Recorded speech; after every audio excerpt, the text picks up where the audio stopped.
Julehjerter har 2 eksamener hvert år.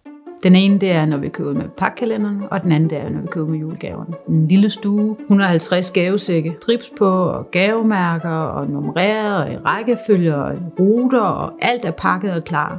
Og vi har dobbelttjekket og trippeltjekket, og tjekket igen, at alt er klar. Har helt stille, og vi er klar til at modtage det der kaos, der vælter ind ad døren. Folk parkerer hele området, og det er stort, og kaffen buller derud, og kaffekrosen er sat frem, og bordet er gjort klar og sådan noget, og så vælter det bare ind, og så tænker jeg, er de her alle sammen, og navneopråb, og jeg laver lister, Thomas laver lister, vi laver alle sammen lister, og der er sindssygt mange af dem.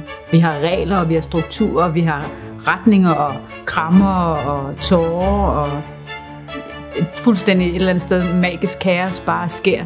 Så det er helt vildt sjovt, at det der med at gå for, at vi har organiseret alle tingene, alt står klar, alle sækkene står langs med væggene i deres 15 bunker til de 15 biler og de 30 chauffører.